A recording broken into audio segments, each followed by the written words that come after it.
June 22nd, 1945, the Imperial Palace, Tokyo. Emperor Hirohito stood alone near the tall windows of the palace, the humid Tokyo air pressing in through partially drawn curtains. Below him lay a capital already wounded, blocks of ash, where neighborhoods once stood, the scars of firebombing still smoldering in memory if not in flame. In his hands was a briefing just delivered from the Imperial General Headquarters. The Battle of Okinawa was over. Japan had lost. For 82 days, Okinawa had been more than an island. It had been a proving ground. Now, with over 100,000 Japanese soldiers dead and civilian casualties beyond counting, the final defensive barrier between the United States and their Japanese home islands was gone. For the first time in the war, the invasion of Japan itself was no longer theoretical. It was operational. Inside the palace that day, silence carried more weight than ceremony. Hirohito was not a battlefield commander, but he understood what Okinawa meant. American forces were now within bomber range. Amphibious landings, once a distant nightmare, were being planned in meticulous detail. Across the Pacific, Operation Downfall had a name. It had timetables, and it had Japan written across its maps. That same evening, Prime Minister Kantaro Suzuki met with his war cabinet in a bunker beneath Tokyo. The walls shook intermittently from distant air raids. Army Minister Korechika Anami, rigid and unsmiling, argued that Okinawa proved Japan could bleed America white. If civilians had fought with bamboo spears, if soldiers had died to the last man, then the home islands could become a killing ground so costly that Washington would hesitate. But others in the room were no longer convinced.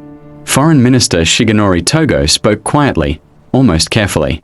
He warned that Japan's cities were gone, its navy shattered, its air force reduced to fuel-starved remnants.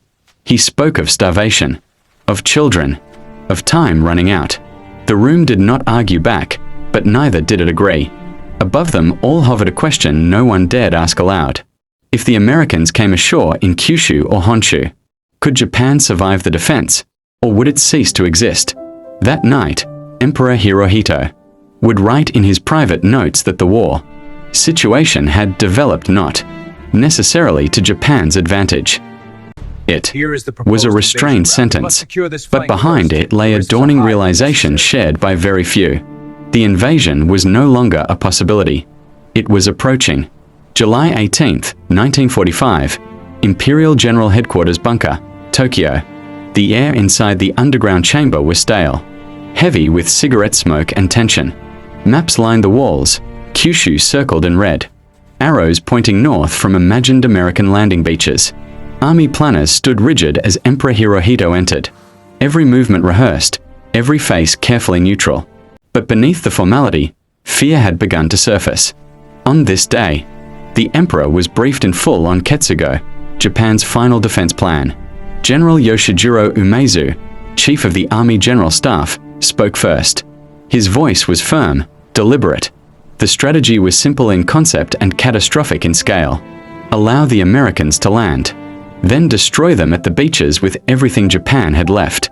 Nearly 3,000 aircraft, many of them kamikaze, were being held back specifically for the invasion. Civilian militias were being armed with rifles, grenades, even sharpened bamboo spears. Women, students, elderly men, everyone would fight. Umezu described this not as desperation, but as destiny. If we inflict enough casualties, he said, the enemy's will to fight will collapse. No one in the room mentioned Okinawa by name. They didn't have to. Everyone knew the cost of that battle, on both sides. And everyone knew that Kyushu would be worse. American intelligence already estimated hundreds of thousands of casualties in the first months alone. Japan's leaders believed the number could be far higher. Yet when Hirohito asked a simple question, how long could Japan endure such fighting? The room went quiet. Admiral Soemu Toyoda, commander of the combined fleet, finally spoke. The Navy, he admitted, no longer existed as a decisive force. Fuel shortages had immobilized what ships remained. The defense would rely almost entirely on land forces and suicide attacks. It was not victory he promised, but sacrifice. Outside the bunker, Tokyo burned again that night. B-29s passed overhead, unchallenged. Air raid sirens wailed across a city with little left to lose. Civilians slept in shelters, clutching ration cards and listening for explosions, unaware that their fate was now being debated in rooms they would never enter. And far across the Pacific, on the same day, an American battleship dropped anchor off the coast of Okinawa. Staff officers unrolled maps identical to those in Tokyo. Same beaches, same towns, same mountains. Two nations were preparing for the same moment. Only one of them believed it could survive it. July 26, 1945, Potsdam, Germany. The message arrived in Tokyo just after noon, carried by diplomatic channels and intercepted radio broadcasts alike. It was brief, it was blunt, and it was unmistakably final. The Potsdam Declaration, issued jointly by the United States, Britain, and China. It demanded Japan's unconditional surrender. It warned of prompt and utter destruction should Japan refuse. There were no promises of negotiation, no guarantees for the imperial institution, no face-saving language. To many inside Japan's leadership, it read not as an offer, but as an ultimatum written for defeat. Prime Minister Suzuki read the document in silence. Then, after a pause that lasted just a few seconds too long, he chose a word that would echo through history: mokusatsu. To ignore, to withhold comment. Publicly, Suzuki told reporters the government would take no notice of the declaration. Privately, the cabinet was fractured beyond repair. Foreign Minister Togo argued that the declaration must be studied. That Soviet mediation, still hoped for, still imagined, might yet soften the terms. The army, led by Anami, rejected the declaration outright. Surrender under such conditions, they argued, would mean the end of Japan's soul. Inside the imperial palace, Emperor Hirohito was shown a translation of the declaration that evening. He read it carefully. Unlike his generals, he noticed what was missing. There was no mention of the emperor's fate, no assurance that the throne would survive. For Hirohito, this absence was not incidental, it was existential. Yet even now, there was no consensus. What none of them knew, what no one in Tokyo could possibly know, was that while they debated words and interpretations, a weapon unlike anything in human history was already en route to the Pacific. Its target was not a military base. It was a city. And the invasion they feared so deeply was about to be overtaken by something far worse. August 6, 1945, Hiroshima, Japan. At 8:15 in the morning, the city vanished. In Tokyo, the first reports were confused, fragmentary. Communications from Hiroshima stopped mid-sentence. Railway officials reported delays that made no sense. A single American bomber had been sighted, just one. No massive raid. No warning sirens. And yet, an entire city had gone silent. By early afternoon, the Imperial General Headquarters received confirmation that something unprecedented had occurred. A new type of bomb. One aircraft. One explosion. Total destruction.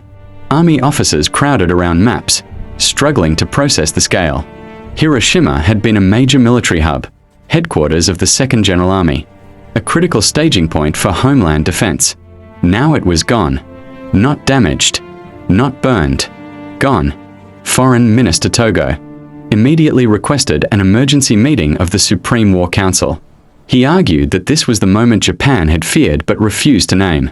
If the Americans possessed such a weapon, and if they could use it repeatedly, then Ketsugo was no longer a defense plan. It was a mass execution. Army Minister Anami did not yield. He demanded proof. One bomb, he insisted, could not decide a war.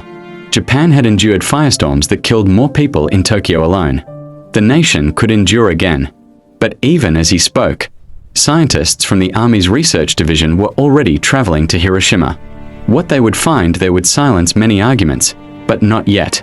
That evening, Emperor Hirohito asked for a private briefing. When aides described the weapon's effects, blinding light, instantaneous annihilation, lingering sickness, he listened without interruption. When they finished, he said only that the situation was most grave. August 14, 1945, Tokyo, just before midnight. The corridors of the Imperial Palace were dark. patrolled by guards who did not yet know which side they were guarding.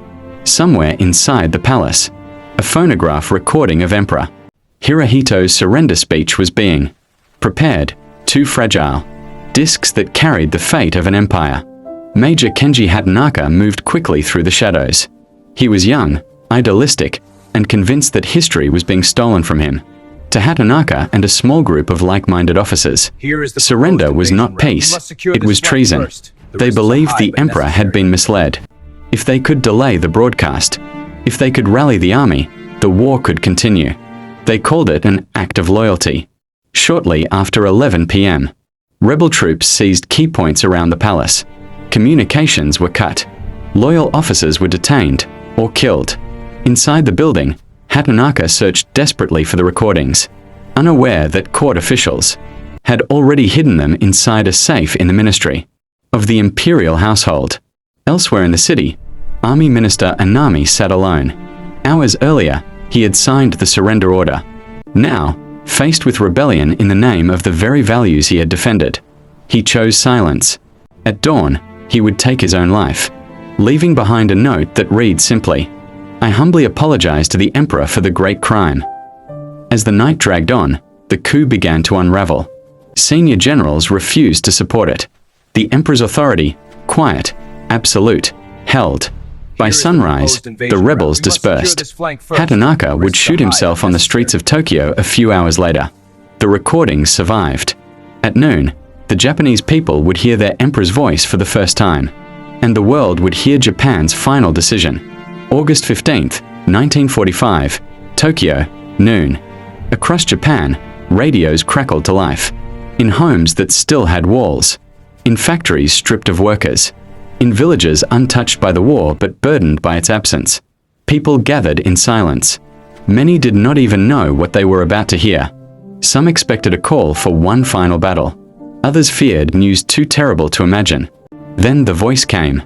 High, formal, distant, almost unreal. Emperor Hirohito spoke in classical Japanese. His words measured, restrained, painful in their restraint. He did not use the word surrender. He spoke instead of enduring the unendurable, of accepting a peace that would secure the future of the nation. He spoke of a new and most cruel bomb, of the need to prevent further suffering. 4 million of Japanese citizens. It was the first time they had ever heard the emperor's voice. Many did not fully understand the message, but they understood the meaning. The war was over. Some wept openly. Others collapsed in shock. Soldiers at distant garrisons destroyed their weapons, or turned them toward themselves. Pilots scheduled for final missions sat in silence beside aircraft that would never take off. August 14th, 1945, Tokyo, just before midnight. The corridors of the imperial palace were dark, patrolled by guards who did not yet know which side they were guarding. Somewhere inside the palace, a phonograph recording of Emperor Hirohito's surrender speech was being prepared. Too fragile. Discs that carried the fate of an empire. Major Kenji Hatanaka moved quickly through the shadows. He was young, idealistic, and convinced that history was being stolen from him. To Hatanaka and a small group of like-minded officers, surrender was not peace, it was treason. They believed the emperor had been misled. If they could delay the broadcast, if they could rally the army, the war could continue. They called it an act of loyalty. Shortly after 11 p.m., rebel troops seized key points around the palace. Communications were cut. Loyal officers were detained or killed. Inside the building, Hatanaka searched desperately for the recordings, unaware that court officials had already hidden them inside a safe in the ministry of the imperial household. Elsewhere in the city, Army Minister Anami sat alone. Hours earlier, he had signed the surrender order. Now, faced with rebellion in the name of the very values he had defended, he chose silence. At dawn, he would take his own life, leaving behind a note that read simply, "I humbly apologize to the emperor for the great crime." As the night dragged on, the coup began to unravel. Senior generals refused to support it. The emperor's authority, quiet, absolute, held. By sunrise, the rebels dispersed. Hatanaka would shoot himself on the streets of Tokyo a few hours later. The recordings survived. At noon, The Japanese people would hear their emperor's voice for the first time, and the world would hear Japan's final decision. August 15th, 1945, Tokyo, noon. Across Japan, radios crackled to life. In homes that still had walls. In factories stripped of workers. In villages untouched by the war but burdened by its absence.